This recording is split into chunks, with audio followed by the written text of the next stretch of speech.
I want to show you some of our congressional leaders. And this happens on both sides. Harry Reid. Harry Reid was elected to the Senate in 1986 for serving 4 years in the House. When he entered the Senate, he was worth, and believe me, I'm a capitalist. I don't care how much you're worth. More the merrier, brother. He was worth 1.8 when he entered the Senate. How much was he worth 2 years ago?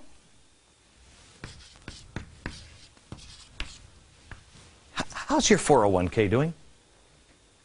Nancy Pelosi.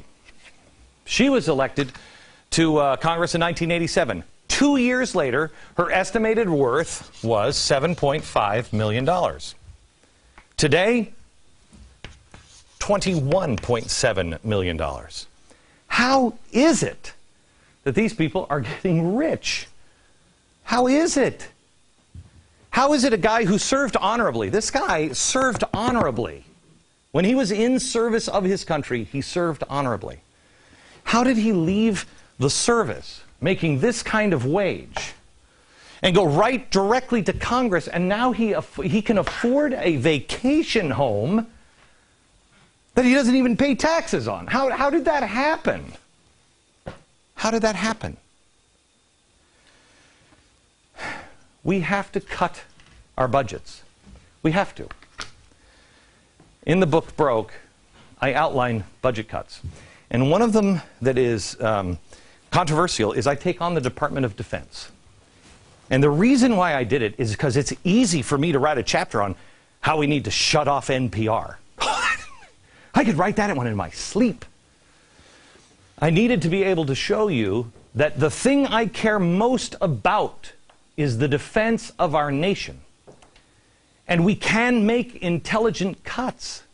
We can make them without hurting our defense and without hurting people. We can actually help people.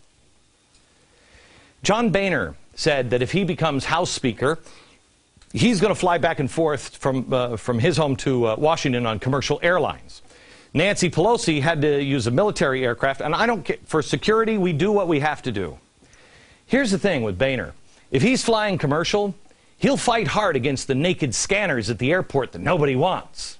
Maybe we should have the naked scanners in the halls and the meeting rooms of the halls of Congress. What do you think? I commend him for spending less. And anyone who yells at him or calls him a dope while he's at the airport, well, then I guess he'll just have to chalk it up as a slight wound in the service of his country. And he certainly will not receive more wounds than these guys possibly will. This is a step in the right direction. But here's what I'd like to propose. And I would like to ask you to take this on. You make the difference. These guys in Washington could not say no. They couldn't say no to this. Congressmen, here it is, congressmen shall not be paid more than those who are currently serving on the front line of duty. They shall never make more than that. There's no reason why congressmen should be able to enrich themselves, make more than a guy who is on the front lines fighting, somebody who's in a tank right now, somebody else who's risking his life to save a child in another country. Are you kidding me? There is no justification for congressional salaries. None. Demand Congress lower their salaries and their benefits to the same benefits offered to our soldiers, period. I'm going to take it a step further. Federal employees should not be allowed to ever make more than this. Ever. Last year, the average household income, $49,000. It's up to $50,000 now. You know what?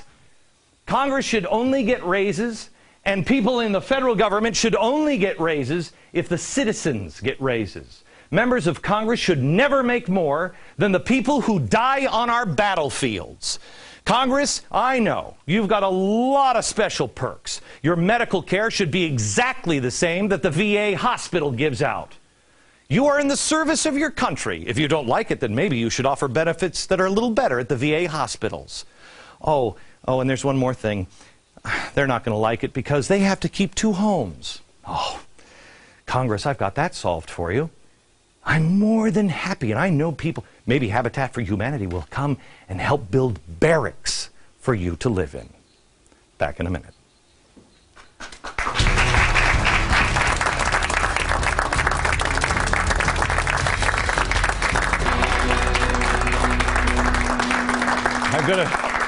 I'm gonna stop giving my political opinion here in a second, because even if these guys hated my opinion and hated my guts, and they might, they wouldn't be able to. I mean, they can't respond. So it's not really fair to them. So I'll shut up about politics here in a minute. But I want to just go back to this for a second, because I really think there is something here for you, the American people. You want to send a message of stop spending money. This is one of those things where they can't hold up little sick puppy dogs and go, yeah, but if we do that, little puppy dogs die. They can't do that. Because what this is all about is cutting the congressional pay. All these fat cats will freak out. And they can't say no. If you rose up and you went to Congress and you said, basic congressional pay, and you get all the same benefits and everything else, you get it at the VA hospital. Oh, you know what's going to happen? Either they're going to raise the pay of our soldiers through the roof, and they'll make sure the VA is state of the, because they're not going to walk into a VA hospital. Really? Really think Barney Frank is going to walk into a VA hospital? Or they're going to cut theirs. Which do you think is better? I think a combination of the two, quite honestly. Cut their salaries. You can rise up and make that happen. Now, it was Veterans Day yesterday. And here in New York, the soldiers were here. The veterans had a parade. And I'm always interested to see New Yorkers, especially those on Central Park South, react to the military. But it's funny, because even those who don't like the military, oh, we're just so whatever. Even those people, they're the first ones to stand on their roof with signs saying, help, help, help. Our troops are amazing. They're fighting our wars overseas in spite of what we're doing in Washington. They're fighting those wars, and they're fighting them honorably. But not a lot of attention is given to them, and not a lot of thanks is given to them for what they do for us here at home.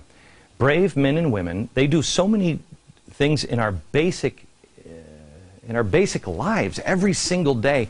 I don't think most of us even realize. You will now. Take a look.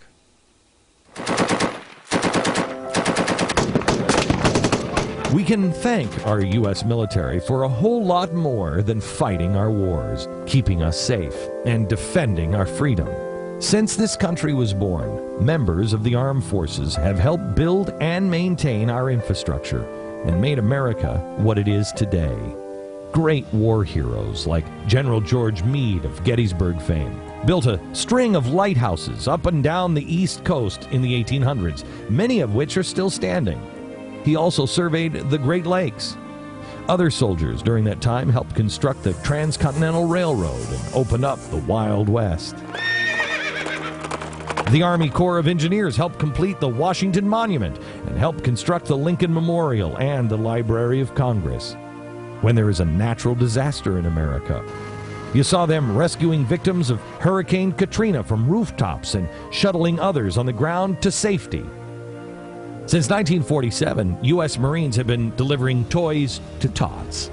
Others read to children in schools or teach them sports. In Alaska, some Army troops help transport doctors to Eskimos in hard-to-reach towns. When the BP oil rig exploded in the Gulf last spring, it was the U.S. Coast Guard that was there searching for the missing and rescuing the survivors. When a cruise ship was stranded at sea this week, sailors aboard the USS Ronald Reagan arrived with food and supplies. And if it weren't for the military bases in America, who knows the state local economies would be in. Take Robbins Air Force Base in Georgia, for example. It's the largest employer in the entire state, with more civilians working there than service members. The military also excels at educating its own. When the troops return back to civilian life, most return to society smarter, wiser, more responsible, and with a deeper appreciation and love for their country. The next time you see a service member, you make sure you approach them. Please, approach them and say two simple words: thank you.